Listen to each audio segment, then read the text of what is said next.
everybody. We have our fantastic guest here today at the round table designed to make your day better and more round, hopefully, on behalf of Braver Angels and their magnificent new initiative um, with Malice Towards None. It's geared toward post-election. It seems like in recent uh, days and months, there's been somewhat of an increase in political polarization. People have been getting somewhat angry and aggravated over the political cycle. And that's okay. But here at Braver Angels, we want to bridge the gap between red and blue. We have Anna Kawar here. She's part of the With Malice Towards None initiative that's geared towards the post-election. It seems like half the country is convinced Trump is going to win. Half the country is convinced that Biden is going to win. Somebody's going to be disappointed. So hoping that we can find a way to make it back to one United Nation post-election. We have the With Malice Towards None initiative. And Anna, why don't you tell us a little bit about yourself? Why don't you tell us what got you into Braver Angels and to With Malice Towards None? Yeah, absolutely. Thanks for having me, Tomer. It's good to chat. So I joined Braver Angels and With Malice Towards None earlier this spring, and it really came out of, for myself, a desire to understand more about people who believe different things than I do. I think that has motivated a lot of us that are involved in it. But not just understand, also to create bridges and build bridges and create connections with people, because the reality is that we all live in this country together. We all believe what we believe for reasons that I think make sense given the way we grew up, the families we grew up in, the communities we grew up in. And I just have always tried to hold respect for that and understand what people believe and why they believe what they believe. And for me, I actually grew up overseas. My mother's Irish and my father is Arab American. He grew up in the States, but he's originally from Jordan.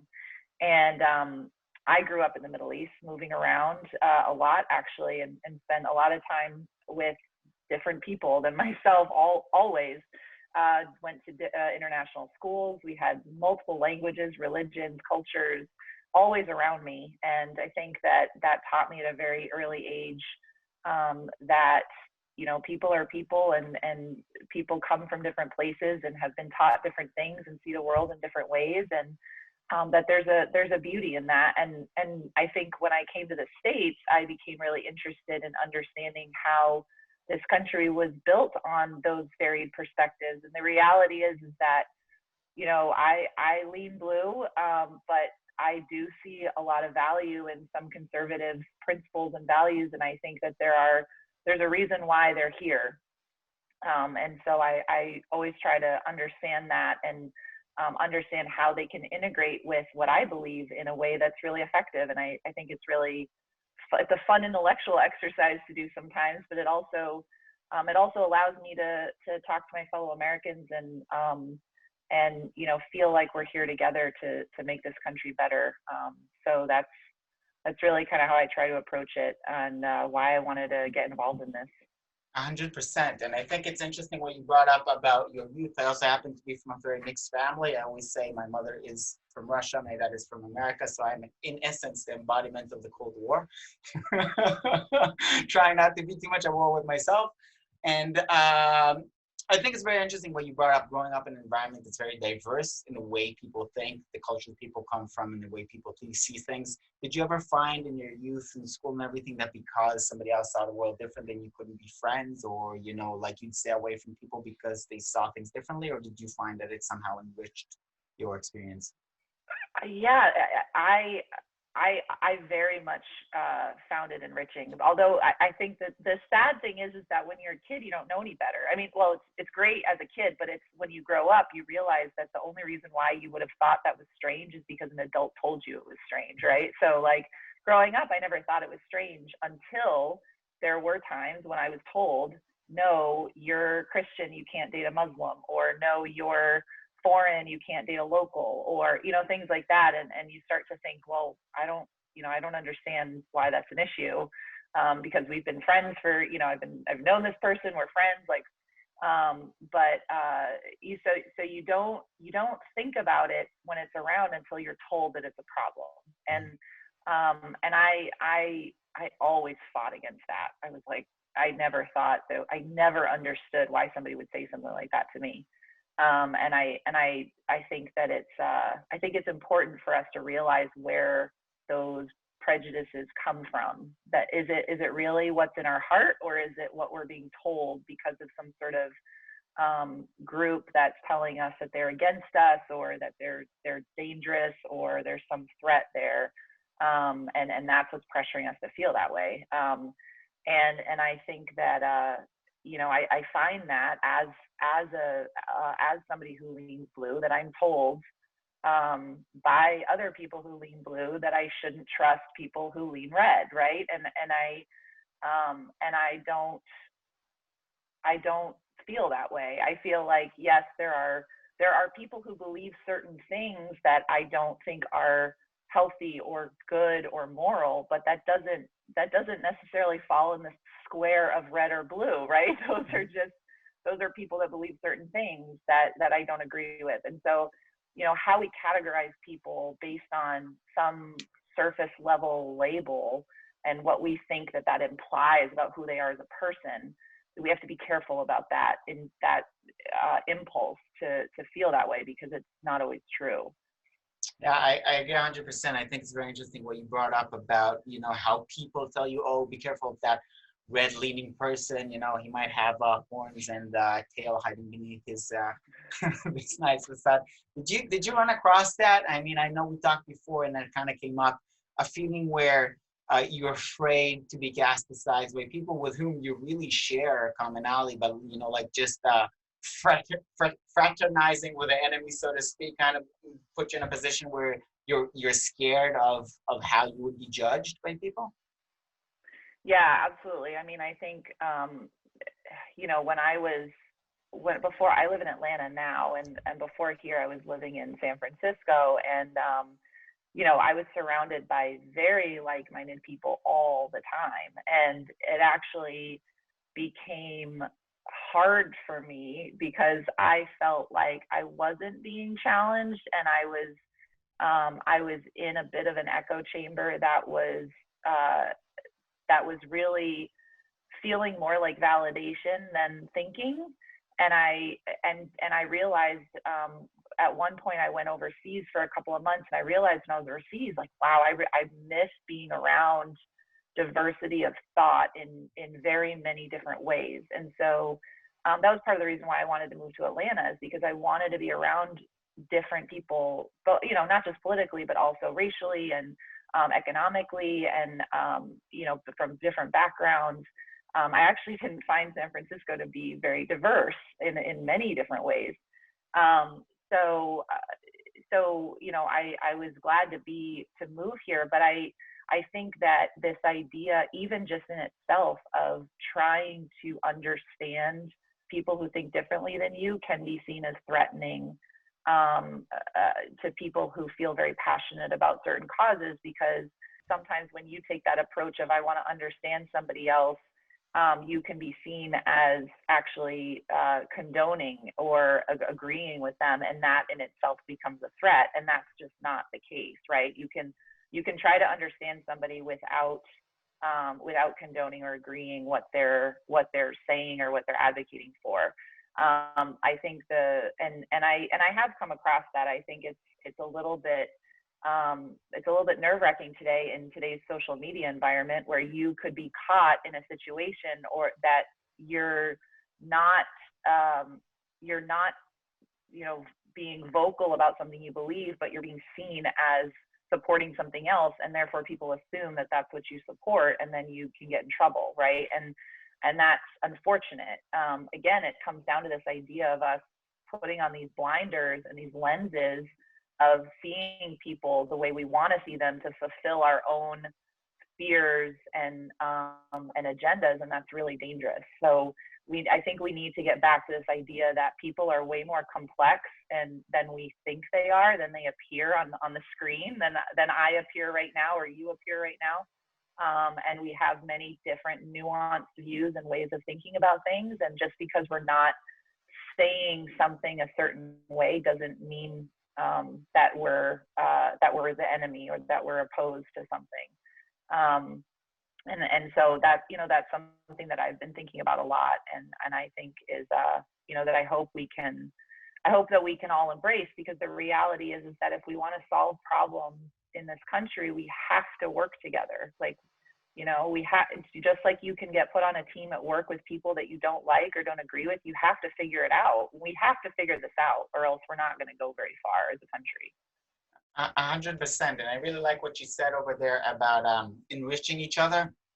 You know, and I think that's something you see very much in America. I didn't grow up here. I also grew up in the Middle East. We used to be neighbors. I grew up in Israel. You're in Jordan, the other side of the border.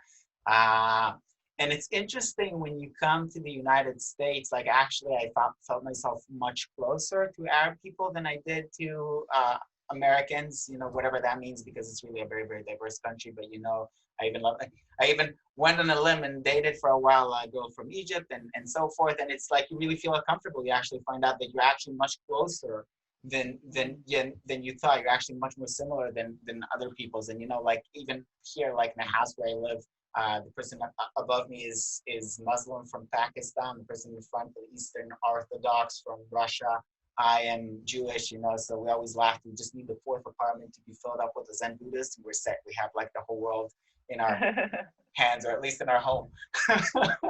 So it's really like this idea of enriching of, you know, you were talking about how you felt that you weren't being challenged. That in a way, you're not even thinking when you're only surrounded in an echo chamber. Like, are you actually thinking, or are you just, you know, being reinforced in what you think? Because really, we always learn from, you know, being challenged with something. You learn from opposites, you know. So when our points of view is being challenged, you know, it's not that your ego is challenged, it's your point of view is being challenged. So you can actually examine it and maybe refine it, or maybe, you know, God forbid, develop or evolve your point of view. You know, if you think that you have the truth in your hands, then you think that somebody else doesn't, and obviously doesn't think that way, you know, so engage with him. Maybe you'll enrich his point of view, and maybe just entertain the idea that your own point of view and perspective about the world can be enriched. And I think also what you said about, you know, continuing here in this country is also very, very crucial to understand, because republics aren't really common in human history. More often than not, vast history of humanity, people lived in autocratic rules of various forms. You know, there was a small group of rulers who defined to everybody else how stuff is going to work. You know, like in a company, in a corporation.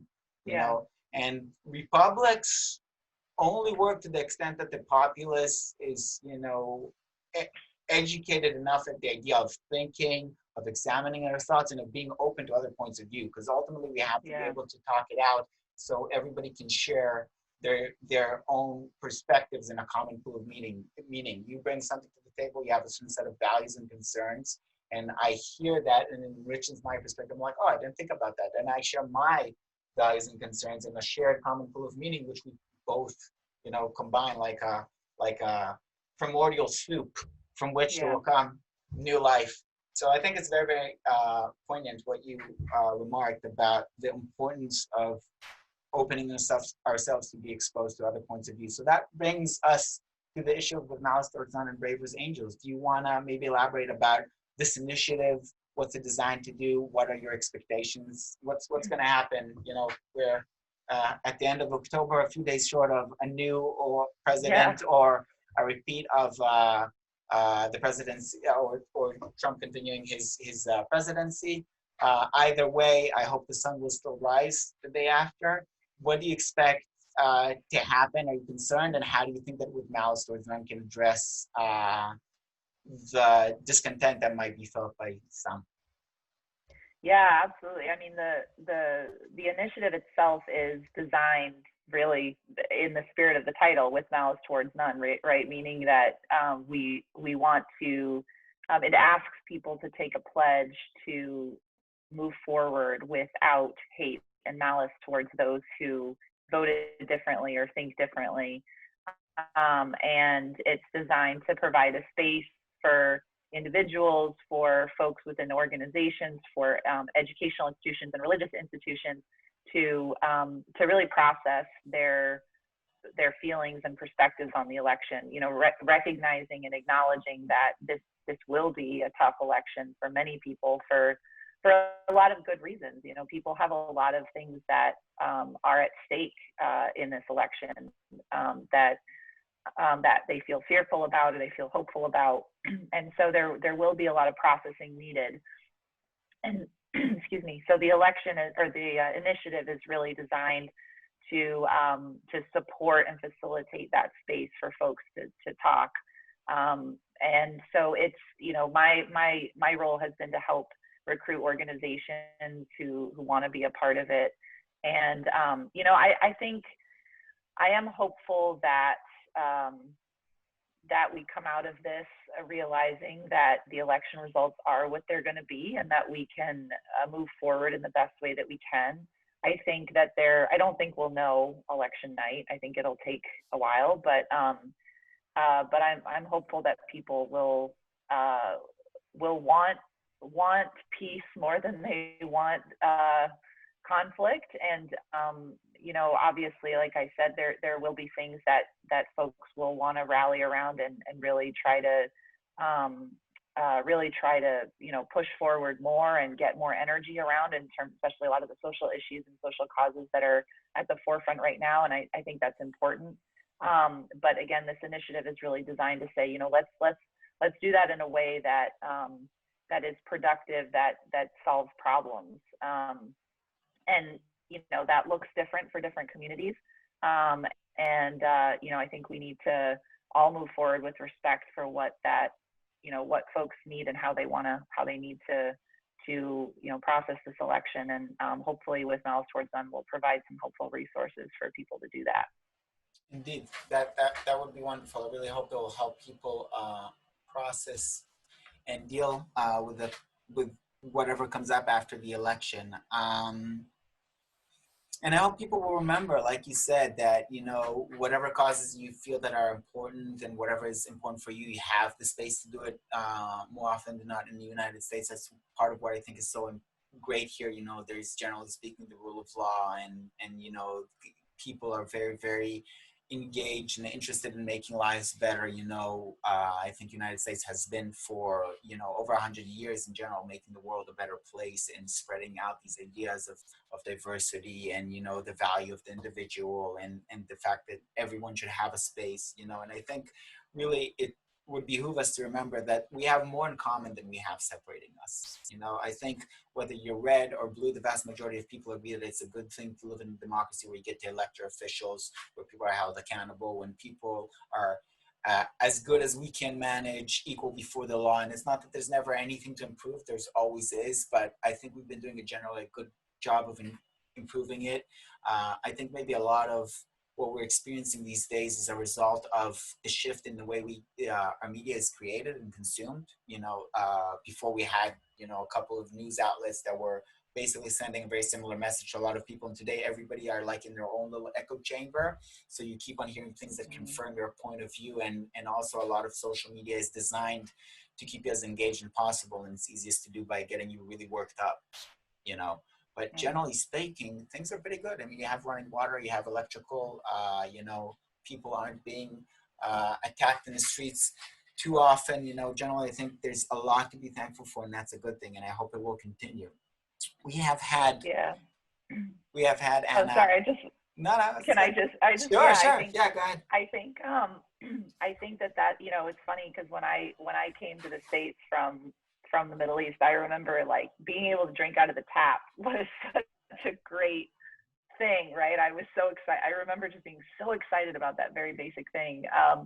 But yeah, I think that, you know, I definitely came to this country, and I used to come here a lot growing up. And like I said, my dad grew up here, but you know, when I moved here, I really felt like I can create a life for myself on my own terms. And that has been, you know, that's definitely something I really value. And I feel more, you know, people always ask me, well, where do you consider home? And I definitely consider the United States home, in the sense that it's where I've built my life. And I think that, you know, and I really, I really want people, everyone, to feel that way. And I know there are people who really struggle in this country, and it is one thing for me coming from a third world country where you're not resource rich, but people are very happy and content for the most part, at least when I was growing up. And I think in this country there are some really important social issues that we need to think about that, despite being very resource rich, still exist. And that's part of the reason why I got into public policy personally. And I think that that's a lot of what folks are fighting for right now. And it's, you know, and I think that's at the very core of some of the liberal versus conservative conversations. It's a really fascinating thing to think about how we approach things from those perspectives. And I agree, like social media has, you know, it's done well to bring people together that are, you know, that are feeling passionate about certain things. And it's also been a disservice in some ways to what your point is, which is it has created some echo chambers that do sow some, you know, not so productive ways of thinking and approaching things. So I think at the very core of all of this, and for me anyway, is that there are problems ahead of us that we need to solve as a society, and it's a matter of how we approach that. Are we going to come together to solve those problems, or are we going to all try to tackle them in different groups with different methods, and then also fighting against each other? Right? It's like in a relationship, in a marriage, it's like, are you going to butt heads and then think that you're going to improve your marriage, or are you going to, you know, have to figure out like the ways of compromising and, you know, setting your boundaries, but also compromising and figuring out how to do that together. And I know that's part of what underlies Braver Angels, is some of that thinking. So it's you know, this is none of this easy, and it's very emotional, and it's very hard, and it's very frustrating. But I think I have hope for how we can get through it. 100%. I agree with you. I also have a lot of hope. And I think what you said is very poignant. You know, a lot of times if you look like, you know, you'll have a red person, so to speak, you know, to speak in cliches, and a blue person. Yeah. And they're both looking at somebody's hungry. So the blue person is like, here, have fish. And the red person is like, here, have like a fishing rod. And both of them, both share a common value. They don't want the person to go hungry, but they don't necessarily see the path towards getting there the same way. So it's more an argument about you know, how are we going to get to a better world, rather than should we get to a better world. I think something that is unique to the United States, and like you said, when you come from a third world country or from a place in conflict, it's kind of like you see that a lot. People who come here from abroad, that they're actually have a much better perception of America than the people who live here. You know, I've served in the military back home, in places where, you know, being gay was a death sentence. You know, you would get a flying lesson out of the nearest window, you know, and that's something very, very simple, because in the world that I grew up in, individuals had value, their lives had value, and all of that didn't matter. You know, my cousin was gay. It was like, it was never an issue that took from somebody's humanity, you know? And you see that is not common to all the world. You know, there's places where prejudice is still very much a thing. And I think in America, it very much isn't a thing, much less than people who grow in this bubble seem to think. And I think it's important to understand that even if you and the person on the other side of the aisle has different perspectives about how to get to a better world, both of you agree that we should strive to a better world. We have had, Anna, a somewhat challenging year, 2020.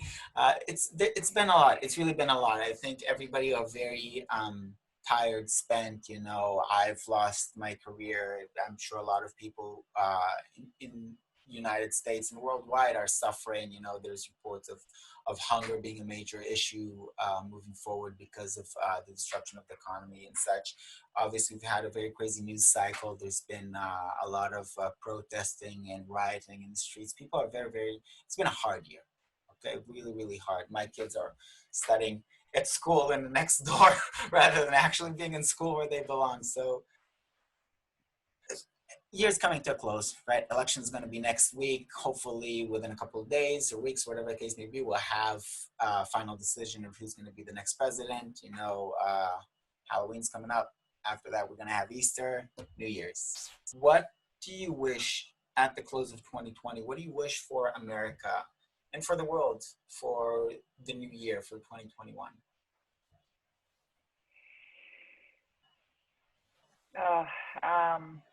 I wish for hope, to hold on to hope. I wish for healing for those that really need that space to heal and have a lot to heal from. That they get that space, that they get that opportunity, or they create it for themselves. I wish for us to be thinking about, as you said, what that better world is that we want to create together, and keeping our eyes set on that.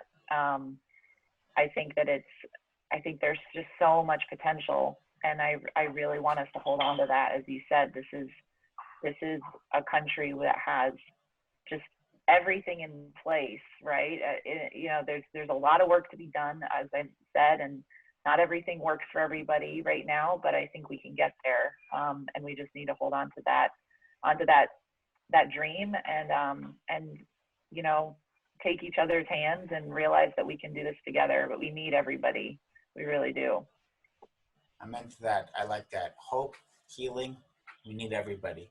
Thank you very much, Anna Kawar. Yeah. It's been very pleasant talking to you. I wish you a happy new year. I wish the whole country a happy new year, and the whole world. Have a great, great day. Thank you very much. Thank you. You too. Bye.